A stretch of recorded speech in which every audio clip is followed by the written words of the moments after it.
Good afternoon, everyone. Welcome to a CT APEX webinar, CMMC Readiness for Industry, Training Pathways, Requirements, and what business needs to know. My name is Ishrat Nazmi. I'm the Business Development Manager, Senior Procurement Specialist with the Connecticut APEX Accelerator, and I'll be your host for this session. This webinar is brought to you by the Connecticut APEX Accelerator in collaborations with Southern Connecticut State University, SCSU, and the Office of Workforce and Lifelong Learning. Before we begin, I want to highlight a few housekeeping notes. Please use the Q&A tool to submit your questions at any time, and we'll address the questions at the end. A copy of today's slide will be sent to you after the webinar. The session will be unclassified and is being recorded. Without further ado, let's begin today's session. The Department of War APEX Accelerator Program, formerly known as the Procurement Technical Assistant Program, or PTAP, was established in 1985 by the Department of Defense. Today, there are 90 plus APEX Accelerator across 49 states and territories, all working to make government contracting more accessible. The Connecticut APEX Accelerator is funded through a cooperative agreement with the Department of War and the State of Connecticut Department of Economic and Community Development, or DECD. Our host agency is Southeastern Connecticut Enterprise Region. The service that we provide include one-on-one counseling, training and workshop, bid matching opportunity, guidance on government contracting opportunities, capability statements, and many, many more. We are able to offer all of this service at no cost, as we are funded by the Department of War and the State of Connecticut. These are some of our services. As you could see, it includes registrations into federal portals, and certifications, applications, market research. It's really a one-stop shop for if you are interested in government contracting. These are some of our locations. We have offices throughout the Connecticut, and our headquarters is located in Groton, Connecticut. We encourage you to stay connected with Connecticut APEX by following us on social media, including LinkedIn and our Facebook page. You can also visit the CTAPEX.org website to register for our no-cost government contracting assistance and access all our learning libraries, such as this webinar.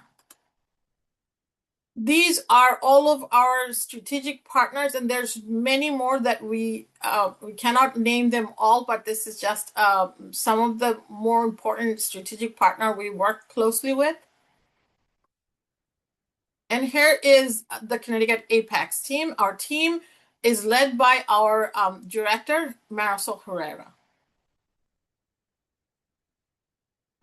Today's agenda, we're going to talk about why government market matters, entrance to defense market, technology fits in defense industrial base. Some of the areas that we want to talk about, it's going to come shortly.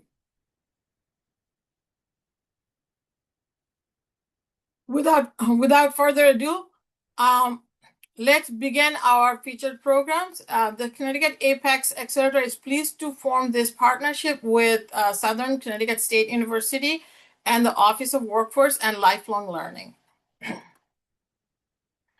Our distinguished guest speaker today, Amy Fitz, Senior Director of Continuing and Online Education at Southern Connecticut State University. Then we have Greg McVeary, cybersecurity professors and manufacturing industry experts. Lastly, we have Tiffany Lidola. She is the CMMC instructor and subject matter expert with a broad experience in cybersecurity and IT. Let's welcome our distinguished speakers. Could you, each of you, introduce yourself and tell us a little bit about what you do? Happy to. Thank you so much. And thank you for hosting us today. We are very excited to be here from Southern Connecticut State University. I'm Amy Fest. I am the Senior Director of the Office of Workforce and Lifelong Learning at Southern Connecticut State University. We are the professional development office of the university, and we provide a whole variety of non-credit training so that individuals can upskill and reskill in short training sessions. One of our premier training is our CMMC program, which we're very excited to talk about here today. We have been offering the CMMC training for about 3 years now, and we're very excited to expand the program as this area continues to grow, and we have a lot more interest from individuals who need this upskilling so that they can help keep their organizations compliant. So I will turn it over to Greg. Hey everyone, my name is Greg McVeary, and I'm a professor in the Curriculum and Learning Department in the College of Education. So I do reading with preschoolers and cybersecurity with adults. The only real difference is there's more crying in cybersecurity. But in general, I'm here to support the CMMC program, and I wrote some of the curriculum that was approved by the Cyber IB for one of the APPs, Cyber DI, and my grandfather started Hellstrom Tool Company back in 1949. So I've kind of lived in the defense manufacturing space for a good chunk of my life. Tiffany. Hello, everybody. Thank you so much for having me here with you all today. I am Tiffany Lidola. I get the absolute privilege of being able to be one of the CMMC's instructors here for SCSU's OWL program. In my day job, I am a department chair for the School of Business and Technology at Purdue University's Global Campus, where I chair grad and undergrad cybersecurity and IT programs, which was a perfect segue after I retired a few years ago from the United States Navy, where I worked in cybersecurity and IT for 30 years. So I'm excited to be here today with you all. What a great experience. What a great intro. Let's begin.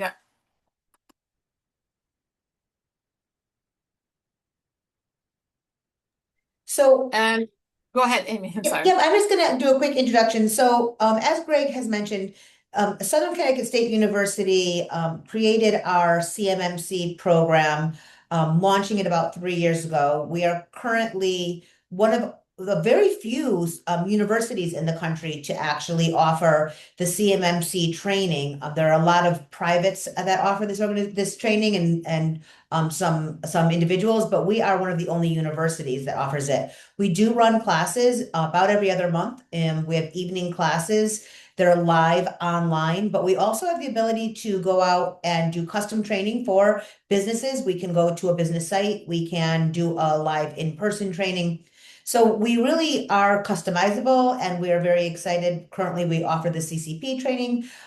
We did offer the CCA training previously. We will probably be bringing that back within the next few months. While the industry was still kind of figuring out which end was up, we decided to put that one on hiatus for a little bit.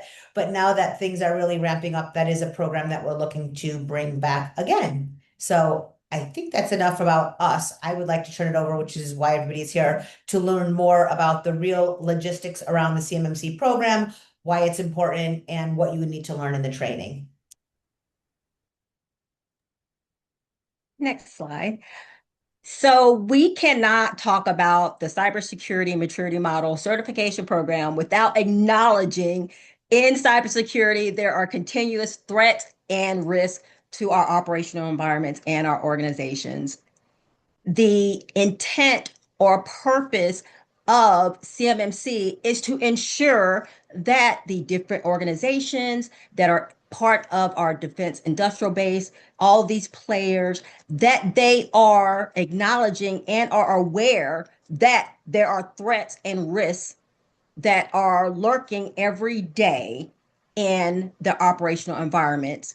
And if there is a weakness in any player in our defense industrial base, there is a threat to all of us. These are some of the typical threats and risks that we see. And CMMC says, hey, if you're going to work with the Department of Defense, there are these very real and present threats and risks that are out there in these environments. You have said that you are protecting the information that we are sharing with you via these contracts, whether you're a prime contractor or a subcontractor that works for the prime contractor or another subcontractor that works for that subcontractor.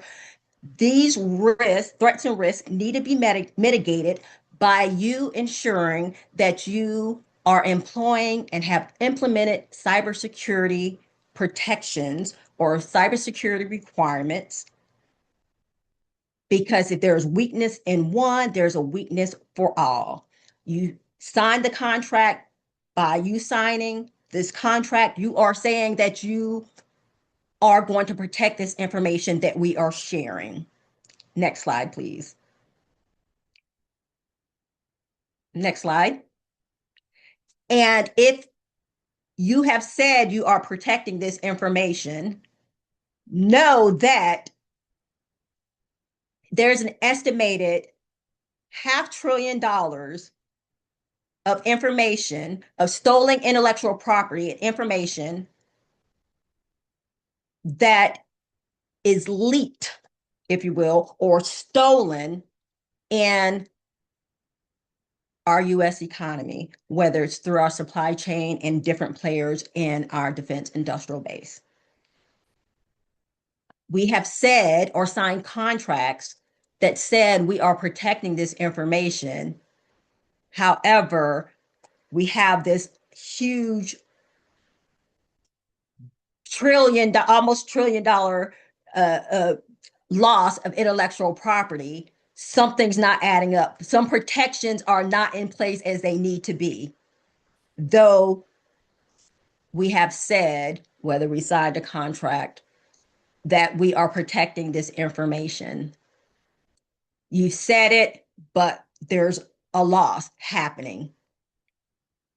So now CMMC says we are going to now be the accountability piece. We are now going to be the accountability piece. You've said that you implemented these cybersecurity practices to mitigate those threats that were on that first slide.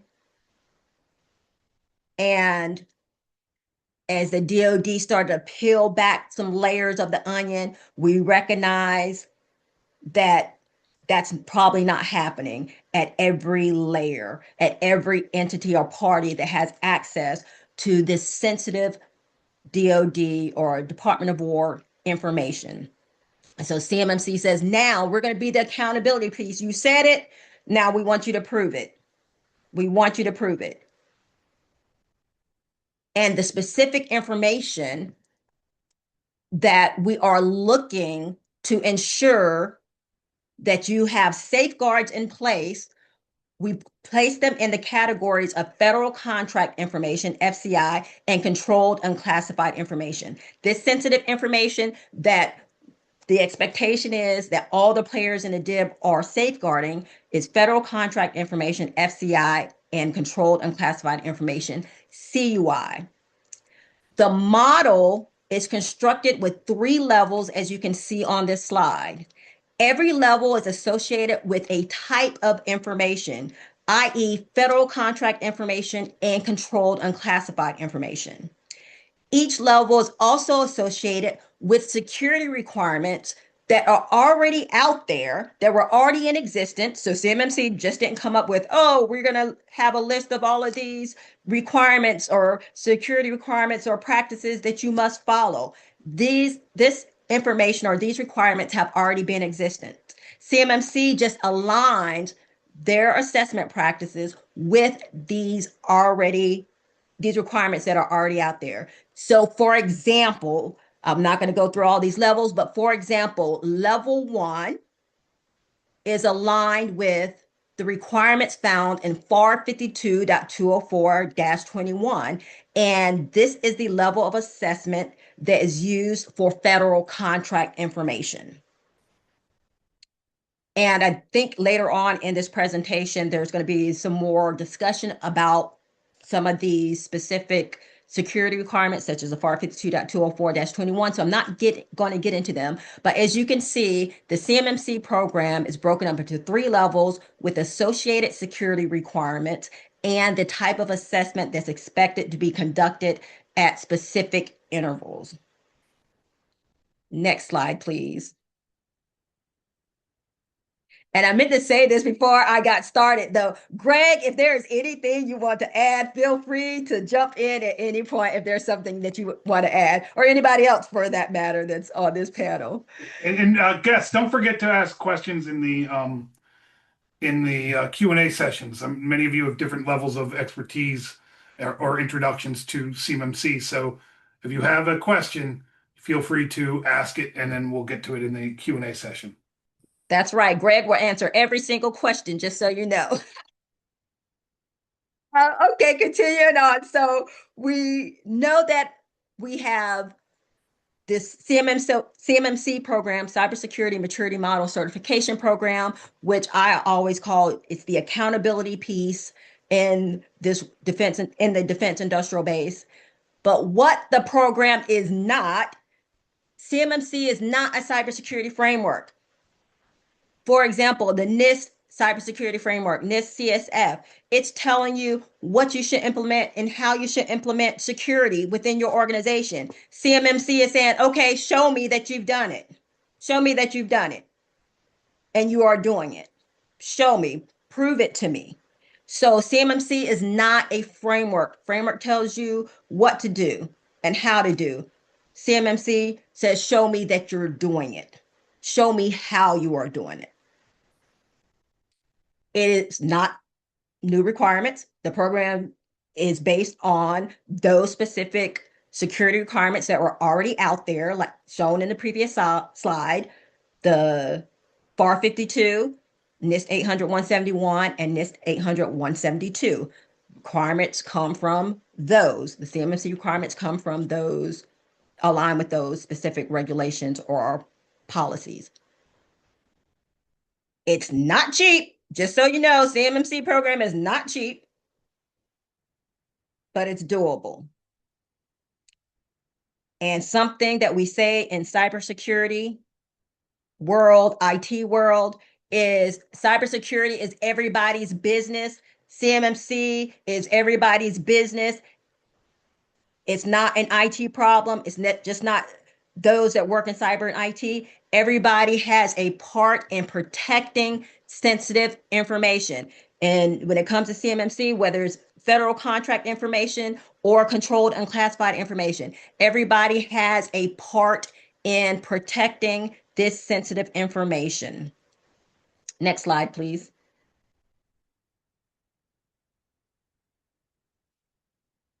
To make sure that you understand what FCI and CUI are, this slide gives you the definitions, because this is the information we are talking about in CMMC that we require or that's expected that it is being safeguarded. Our federal contract information, really important definition, is information not intended for public release. provided by or generated for the government under contract. So all the information that's in your contract that's not publicly released, for example, schedules of when the services or the product that you're providing to the government is due, it's not meant for public release. So it should not be shared. It should be protected information or controlled and classified information. And that is information that is sensitive. It's not classified, but it's sensitive information.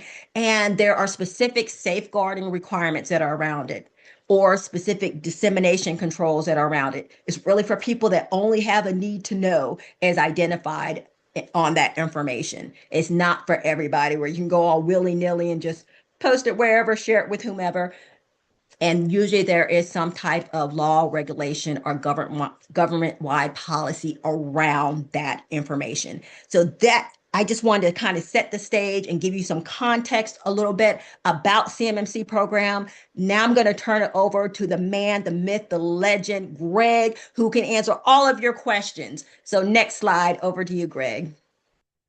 And I was just working on a question from Antonio in the Q&A. So Antonio, I'll finish that one after the talk. But really, it's a great segue into how do I convert CMMC into an opportunity? And I think we have to stop seeing security as a risk and just a revenue drain, and thinking about it as a way that we can use it with our ISO or our quality management programs to really build business better. Looking at CMMC as an opportunity to take stock of your workflows and to shrink down your footprint to just help you be better as a manufacturer, as a metal finisher, as a staffing agency. Because really, when it comes down to it, it's a CMMC is a program to assess your data flows, which are represented in your 171 compliance. So when we think about your journey and how difficult it is to get to a level 2 certification, you just have to take stock of where you're at, but always be thinking about how can I do this in a way that makes sense for my business and how to plan it out in a timeline that allows you to, utilize the burn effectively. So in the first step, you really have to just understand your data flows. If you can right now tell me that you could present a document that has a list of all of your policies, procedures, and plans, and you have that inventoried, you're probably in a pretty good spot in terms of hygiene. It's a good self-gut check. Can you just get your inventory to someone within an hour or 24 hours of pulling out the logs? If not, you might have some work to do. And that's where you really need to get your handle on scoping. And when you're working with APEX, or if you're working with your IT department, or most usually an MSP, for most Connecticut manufacturers, you might have one IT person and rely very heavily on MSP. It really comes down to scoping, and scoping is a budgeting problem. It's determining what kind of Microsoft licensing you're going to have. Do you want an enterprise scope or an enclave scope? I use kind of a number of about 15%.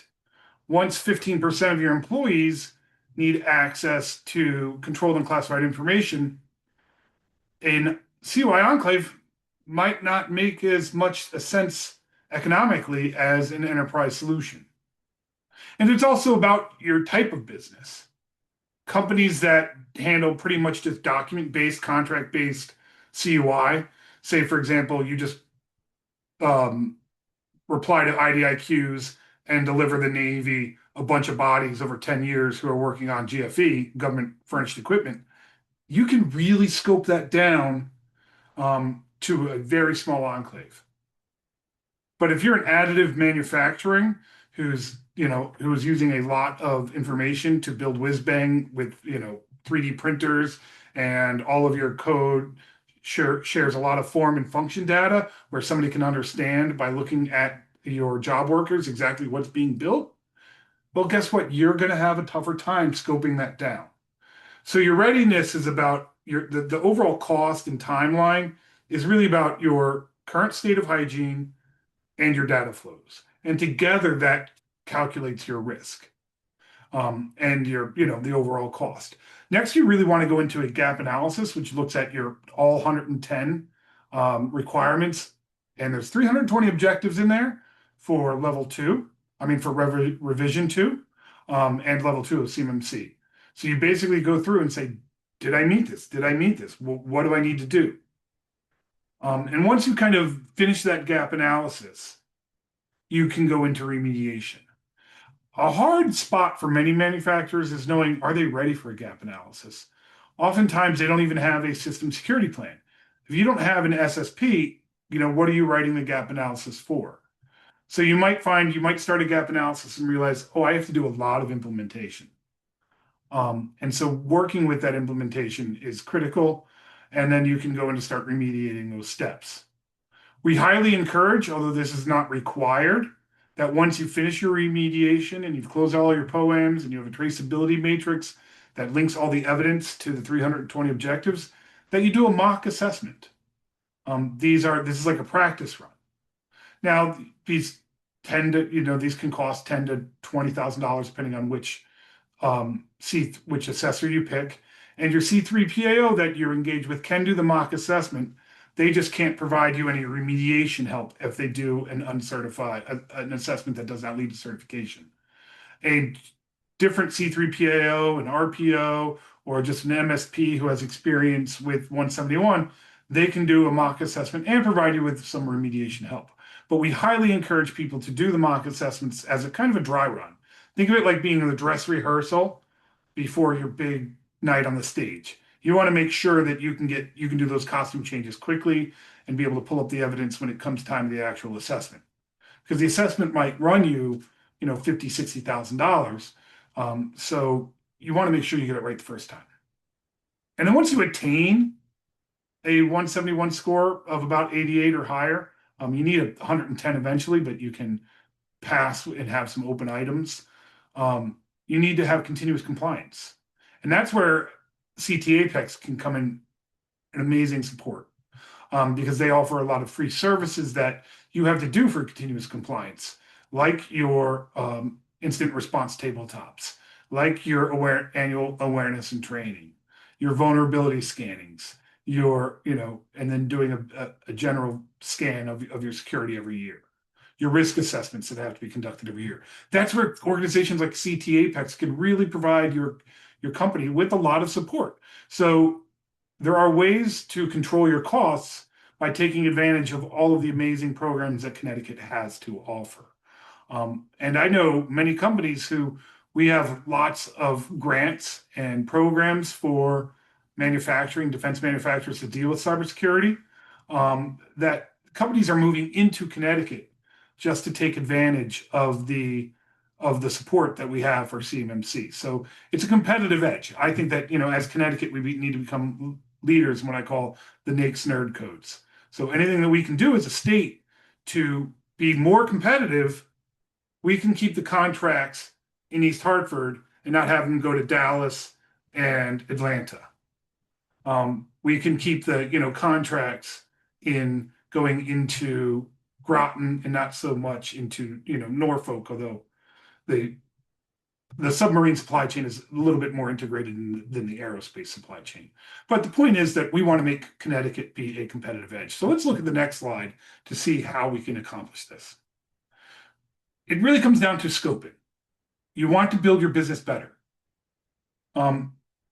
You can really think about scoping as a budgeting exercise. It determines so much of the next 3 years of your expenditures. Spend a lot of time getting your scope correct. Once you have the scoping done, much more of the CMMC controls will fall into place, and you reduce your risk of failing a CMMC assessment. Let's look at that next slide. So really it comes down to your decision of being an enterprise or an enclave scope. And what that means is with an enclave, you're segmenting off your COI environments. You're saying, I have physical, procedural, and technical controls in place to keep CUI systems separate from my commercial systems. It's a right fit for many companies, and there are awesome tools to have an enclave. However, many manufacturers find themselves in having to just work with an enterprise scope. It's not right or wrong, it's just right fitting. And like I said before, that number of 10 to 15%, or sorry, 15 to 20%, that's my magic number of users who need access to your CUI environments to where enclaves no longer make sense. Then you have your full-blown cloud enclaves, and you can do this and manage it through Microsoft 365 with a good MSP, or if you have a Microsoft sysadmin, an IT staff. Remember, because an IT person is not necessarily a Microsoft admin person, is not necessarily somebody who knows Intune and Purview and Defender and Sentinel. So you're probably going to have to work with a qualified MSP, a managed service provider. But there's tools out there like Prevail, which is a great Connecticut company. You have other ones like Kiteworks. Those are shared. Kiteworks and Prevail are file sharing services, and you can build an enclave around them. You have companies like QuickTrack that provide VDI solutions, Virtue, Hypori. So there are commercial cloud-based VDI enclaves, but you could also build a cloud enclave and manage a GCC or GCC high tenant yourself. There are some options being built for those that are in the Google Workspace.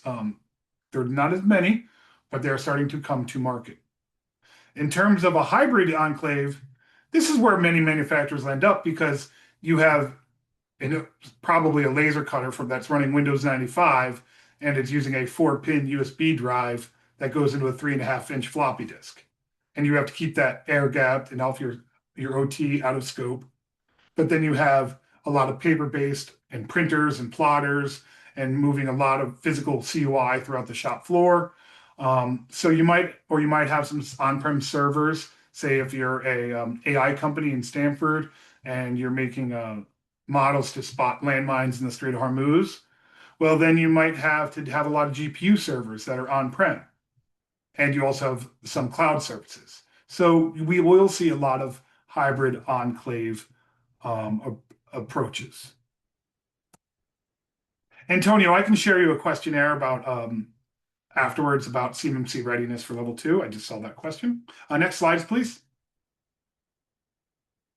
So after your scoping, that's where you're going to get with your gap analysis. And the thing is, you can use a different company to do your scoping and a different one to do your gap analysis. As you always want to protect your firm. So have like kind of gateways in those 7 steps so that you can drop out if you don't like the partner you're working with, or if the partner finds that the person seeking certification isn't being that honest, they can drop you as a client. But one of the most important things to work on is a gap analysis. And that's where you do, your requirements gatherings. We saw that the DIBS form in the JCP. JCP stands for the Joint Certification Program. Well, that has additional requirements. If you're in the JCP, you have to have a single tenant and you have to provide a MAC address. So many of the shared tenant results or the commercial VDI programs won't work for anybody that has to do JCP because you need a single tenant solution. You might also have ITAR and EAR. Now, ITAR and EAR are not part of CMMC per se, but you can use CMMC as an assessment of your export control policies. There might be other state laws that you have to manage. Did you know in Connecticut, for example, that if you can prove that you're compliant with NIST 53 or NIST 171, that you get an affirmative defense in a PII breach? That's a massive benefit to being 171 compliant. It provides you a lot of legal cover.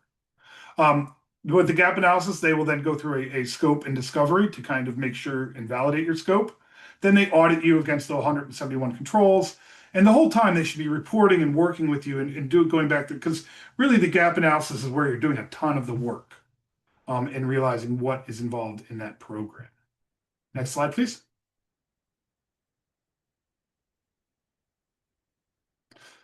So, but you're a small business. You have to get this done. Maybe your prime just sent you a a Dear John letter asking for your SPURS score. They should just ask for your current level. But you need to think about it in terms of risk, because you can't do CMMC overnight. You're looking at 9 months to a year to when you begin. 6 months is really like once you have everything in place and you think you're ready for an assessment, you'll be looking at a 6-month timeline. Many of you are, we're just starting out with phase one. So this does not have to be done tomorrow. Anybody who's telling you, oh, it started November 10th of 2025, like they're selling you a little FUD. You have time to get this done. So do not be wary of the snake oil salesmen who are framing this as a crisis that needs to be done tomorrow. Instead, think about it like cybersecurity. Do it based off of risk. What's the biggest ROI, the biggest bang for the buck that you can get as quickly as possible? Well, turn on MFA everywhere. Enforce your password policies. Train up, patch your people. We patch the machines, but we need to patch the people. Enforce device encryption on your laptops. Descope your BYOD environments. You can have BYOD, although we just saw from the Stryker incident, the risks that are involved with BYOD. But whether it's managed devices or BYOD devices, they need to be encrypted. And then automate your updates and patchings. Those are those are the big bang buck, quick returns. What's going to lower your risk? Because what CMMC does is it measures your compliance. If you do these things, you're protecting your overall business writ large. Not because they're going to steal your IP too. There's no magic tool that tells Iranian and Chinese spies that, oh, this belongs to Spacely Sprockets and this is the government CUI. They're going to take it all. So protect your stuff, man. You want to guard it. Don't let them have it. All right, let's look at that next slide.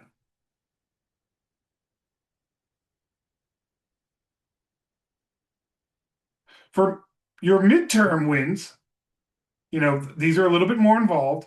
You're going to want to have your EDR. That's an endpoint detection and response. Chances are you have cybersecurity insurance and you fill out a questionnaire. You have to have EDR for almost all of those cybersecurity programs. A SIEM or a SIM, depending on how you pronounce it, a security information and event management, is not technically required for a CMMC assessment, but you won't pass a CMMC assessment without it. It's so much easier. And again, it's usually a requirement of your cybersecurity insurance. So we're trying to deal with the things that help you as a business when you're doing the implementation and getting ready for CMMC. Don't start at access control 3.1.1 and think that as a company, you should go through all 110 in order. Think about it in terms of risk. Think about it in terms of return on investment. Then you want to enforce some kind of secure baseline. The era of ghost images or imaging machines, those are kind of out. And a lot of this is done through conditional access and Intune, where you're controlling your configurations. And you might say that you might use a sys level 1 baseline for out of scope devices, sys level 2 baselines for in scope devices. You can use the Microsoft Implementation Guide. Department of Defense publishes STIGs, the implementation guides for security. But those are a little complicated, and my personal flavor of choice is I like to use the CIS benchmarks level 1 and 2, and then match those up. You have to have a system security plan. Once you have these kind of basics in place, now you're kind of really ready to sit down and write your SSP. Technically, as defense contractors, you already have an SSP, but we're honest with everyone. We understand it at CT APEX and at Southern that many of you might be missing the SSP and the POEM, and that's where you can look to CT APEX for help, or you can come, and train up your staff with Southern Connecticut State University and learn how those things work. Let's look at that next slide. So when you're getting ready for assessment, your long-term goals need to focus in on implementing your network segmentation, doing your vulnerability scans, having an incident response plan. And this is an important thing to note because you might have an ISO 27000 series or a different quality management program that has you do disaster recovery already. So there might be things that you know how to do inventory. You know how to do quality management. There's a lot of evidence of hygiene that you may have already done. But if you didn't include your CUI environments, you're going to need to test your incident response plan annually. Tabletops are fun, but it's one thing that I find many government contractors do not do. They don't test their backups and they don't test their incident response plans. And that leaves you very, very vulnerable to exfiltration and ransomware attacks. You have to do the government defines periodically as annually. So you annually have to do a periodic risk assessment. And this is something I see defense contractors skip a lot. They'll just write a risk assessment policy that says, oh, we're at risk of having CUI stolen. They don't actually perform the risk assessment against their environments, against the risks that CUI faces at Spacely Sprockets. Because you're always needing to handle continuous monitoring and improvement. You want to be closing out the POAM. You want to be always, CMMC measures 171. That's a baseline. It only is designed to protect the confidentiality of CUI. It is not designed to handle the integrity and availability of the CIA triad: confidentiality, integrity, and availability. You need to nest this into your overarching cybersecurity framework or program. CMC is how you measure how good your framework or cybersecurity program is. So get involved in continuous monitoring and improvement. All right, next slide, please. And we see these questions rolling in. We'll handle them in the question and engineering answers. And this goes back to what Tiffany was saying about this is not an IT problem. Too many companies, you have 100 employees, maybe one person in IT, and that's because they were able to run a really good Bring Back the Hartford Whalers blog, and you appointed them in charge of IT. I'm being joking, but it's the reality. And you can be an expert in networking as an IT person in defense contracting, but not be an expert in Microsoft sysadmin. So you're probably going to need a little help. But what if it comes down to who handles your hiring and doing background checks? Not IT. Who handles, the employee and education? Who handles your personnel, your physical security? So this has to take management buy-in. One of the very first things we do is we establish a change control board so that your management team is involved in CMMC from the very beginning, and they have to approve all of the changes that IT is recommending. Build CUI protection into company culture. All right, let's look at that next slide. I think we can get right to, I'm going to hand this off to Ishrat now, please. So take it away. Well, what a fantastic presentations. I must say that this is one of the best presentations that I've seen in a long time. CMMC is a complex topic, and to be able to present it in a simple way and provide all of the relevant information is really a skill. And I think it demonstrated the skill set and the knowledge and understanding this team has on the CMMC and cybersecurity maturity model. With that, I have to say that why government market matters and why all of this, we are talking about this cybersecurity maturity model because everyone that are in this webinar, our audience, people who are interested in government contracting, they're the one who needs to really comply with the cybersecurity maturity model. And when it comes to government market, I just want to say that federal procurement exceeds $700 billion annually, and the Department of War represent roughly half of that spending. And so there's a strong demand for defense manufacturing. Once you enter the defense manufacturing and defense contracting marketplace, it's a stable long-term customer base. So that is the incentives of going through all of these requirements and making sure you are in compliant.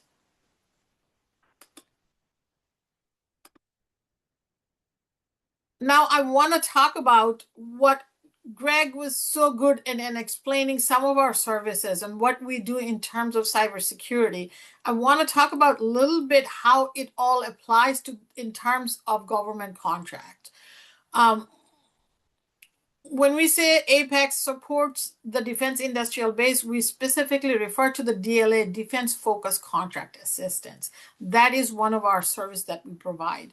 Our role is to help companies enter, survive, and scale within the Department of War supply chain.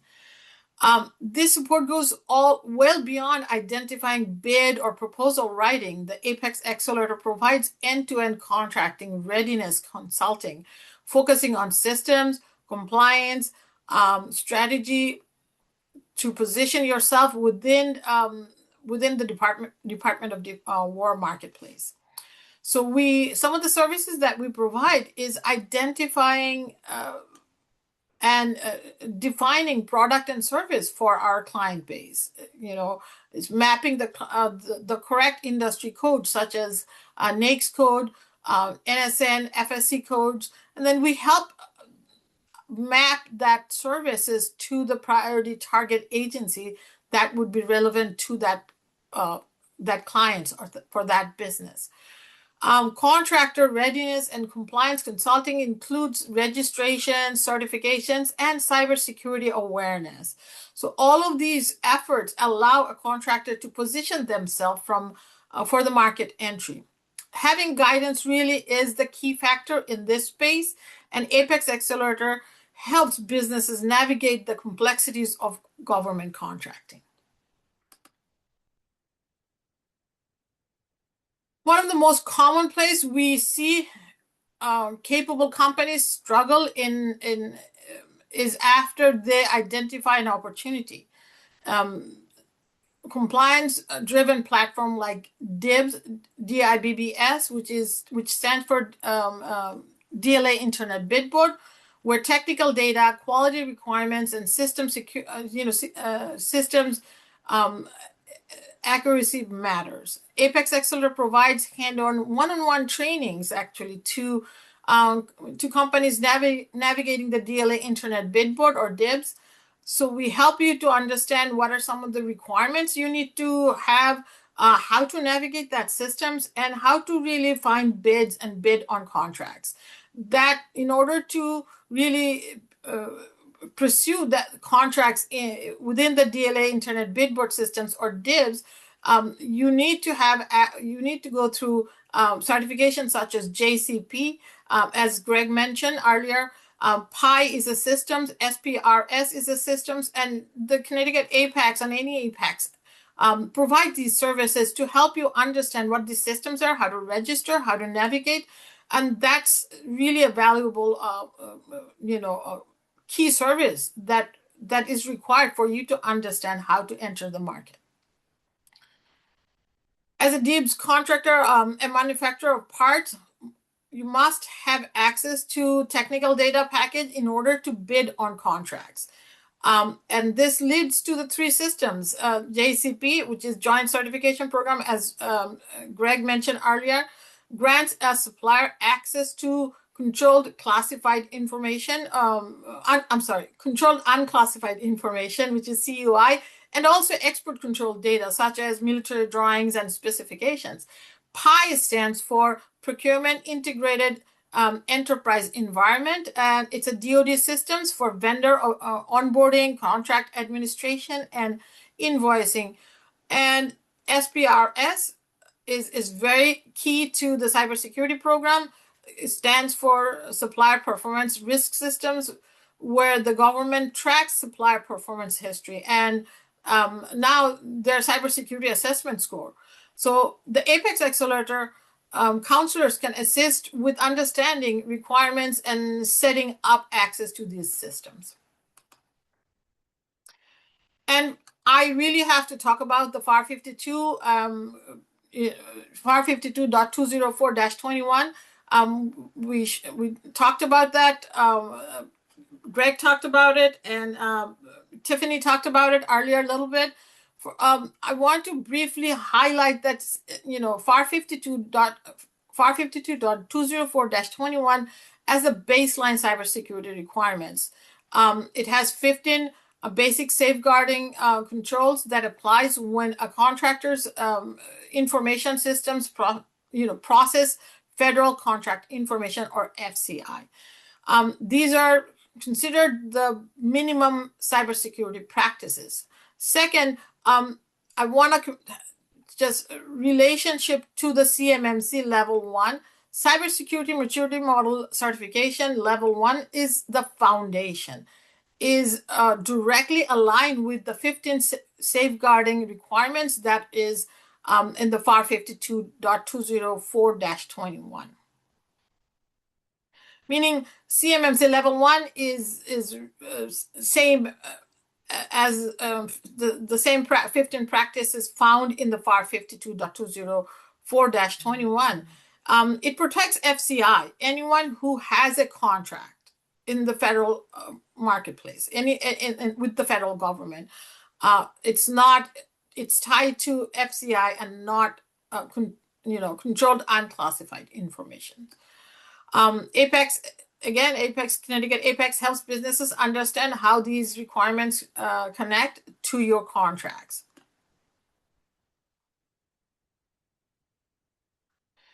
So here I want to talk about cybersecurity is no longer optional, and as you could see in the yellow banner, it is now a core requirement for bidding on contracts, performing or subcontracting with a prime that holds a contract with DOW, DLA. So DLA suppliers, subcontractors that handles control unclassified information, or CUI, are required to align with NEST SB 800-171. So this is not it. This is really everything that Greg and Tiffany talked about, and they talked about it so simple, such a simple way, and explaining everything's way better than I could explain. But this is it's a requirement that needs to, you cannot really move forward with working in the federal defense contracting without really being in compliance with this requirement. The phase rollout of CMMC is now underway. Phase 1 began November 10th, 2025, with focus on level 1 and level 2 self-assessment only. Contractor must submit their SPRS score in the SPRS systems, so that's really a key important requirements that we want our audience to understand. JCP has a prerequisite of NEST 800-171, as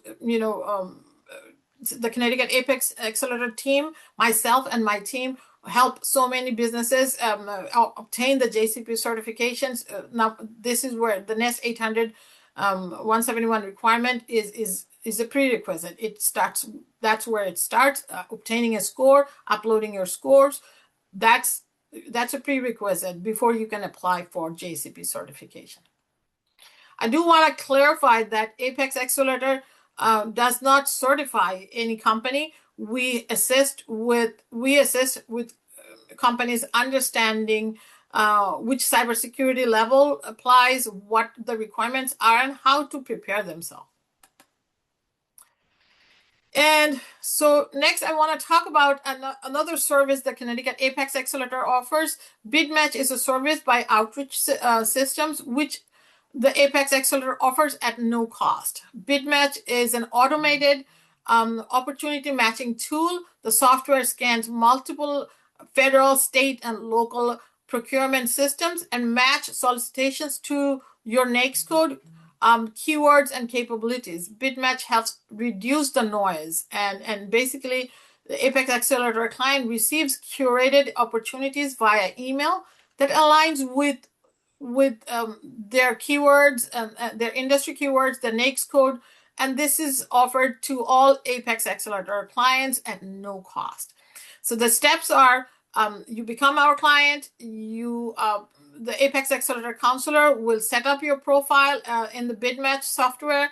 The client will receive curated automated email with opportunities, and then you engage with your counselors, and they can help you to navigate and figure out which opportunity is relevant and for your company. And how do you get started? Visit the CT APEX website, apply for our service. You can see all of these keywords that will take you to the right place to learn more about our services, how to apply for our services, and a lot more to come once you apply and become our client. And I have to say, now we're moving on to our Q&A. I know that there's a lot of activities happening in the Q&A box. And, this is your opportunity to really ask the expert in this room to really get your answers. And for me, I have to say, the key takeaways is that what Tiffany said, show me what you've done. That's what CMMC is. It's not how you do it, but show me what you have done. That is what the CMMC program is. And the CMMC program is not really an IT programs. It's really more of a compliance with your security. But I have to say, I really enjoyed Greg's the roadmap explanation that gives you a really really understanding of the CMMC program in a nutshell. And with that, we're going to move on to our Q&A sections. Greg and Tiffany, are you reading some of the questions, or would you like to answer some of the questions? Let me just go into the questions. I am looking at the question. Oh, sorry, Greg. I'm speaking over you. Greg, you are quick. You are answering these questions quickly. I was like waiting and listening, and I'm like, oh, he's in there. He is in Looks there. like it. But Greg, I'm going to read out some of them. I know you've already answered some of them in the chat, so I'll read out some that are not answered, and then you or I can take a stab at them if that's okay with everybody. And so I know someone asked about the questionnaire for applying for CMMC level 2. And Greg, I do believe you answered them and said that you can provide them with a copy of the questionnaire. Well, I wanted to know, like, what questionnaire did they mean? Because there are a few. You might get one from your primes. Many of you have gotten a questionnaire from your primes. There are readiness questionnaires that consultants have. Project Spectrum has a self-assessment questionnaire. So I didn't know specifically what questionnaire that you're asking about. Many of the contractors in Connecticut, and there are thousands, have getting questionnaires from Collins or Lockheed or Booz Allen. Like, you're all getting questionnaires. Those are business to business relationships. Then they're basically checking on the readiness of their supply chain. But if you wanted a questionnaire for just your own general readiness, I can work with Ishrat and Emma, and maybe CT APEX can send out a good questionnaire. Right. What questionnaire people were asking about. Right on. So the person that answered that question, if you have a specific questionnaire, if you would put that in the chat, we'll make sure that Greg gets that information, or we assist you in getting access to the specific questionnaire that he had. I would recommend that you reach out to your CT APEX counselors or any of us and explain exactly what you need, and we'll be happy to provide that. There you go. There you go. Someone asked for CMMC level 2, it's their understanding that there's a third-party review component. And I do believe, Greg, you mentioned that third-party review component for CUI. And they said the last time that they looked, the services cost upward of $30,000. Are there other alternatives? Is the answer, or is the question. Are there other alternatives? Well, it's not. Oh, go ahead, Tiffany. You answer this one. Oh, no, I was going to ask, are they asking, are there other alternatives to be assessed, or That's Yeah, what I I was think looking. they're asking about the C3PO assessments. And Jose, you don't have to Jose, apologize, I don't know how to pronounce your name. Um, you you have to use a certified third-party assessing organization, a C3PAO. And the assessments would cost $30,000 to $50,000. Uh, but that is one thing that there are state supports that are coming actually in the NDAA, in the current NDAA. Right. There is money for covering the cost of CMMC assessments. The government, specifically the Department of Defense, can't reimburse you for readiness for CMMC because these requirements have been in place for 2013. So the government can't give you money to do something you've told them you've done for a decade.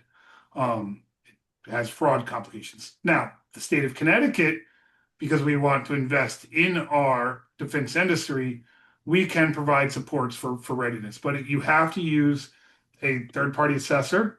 But you can also wait until you need one. You should be beginning your time now working on your level 2 self-assessment. And, because it is a phased rollout.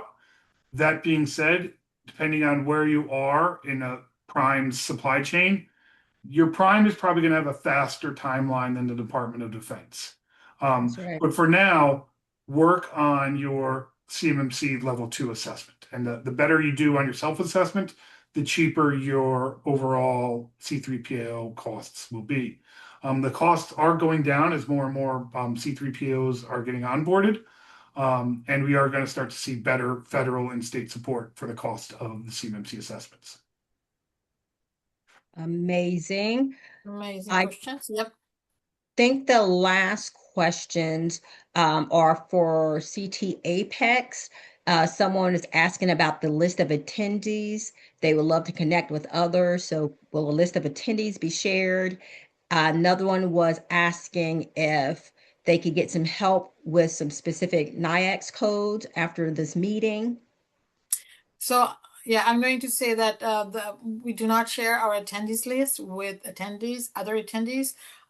We can definitely help you in the questions regarding the NAICS code. We help businesses in all industry that are entering the federal government marketplace. So all of these NAICS code, yes, we can assist you. And the follow-up was the person that asked about the questionnaire, they were looking for the questionnaire required by government for CMMC level 2 certification. Why don't you, I would say, why don't you reach out to the CT APEX team? We can talk to you offline more on that questionnaires. I think I hit them all, hopefully. Yes, you did. Yes. Okay. So with that, we are concluding this wonderful sessions. I really appreciate all of our valued speakers and the wealth of knowledge that you brought to this webinar today. Follow us, the Connecticut APEX Accelerator on social media, including Facebook, LinkedIn. You can use the QR code, look and the links to view our upcoming webinars and any upcoming events we are organizing. And with that, I look forward to seeing you all in our next featured events. Any questions, please feel free to reach out. And again, thank you to my valued presenter today. Wonderful job. I can't thank enough. And then this was a really valuable information. And see you all at our next event. Thank you.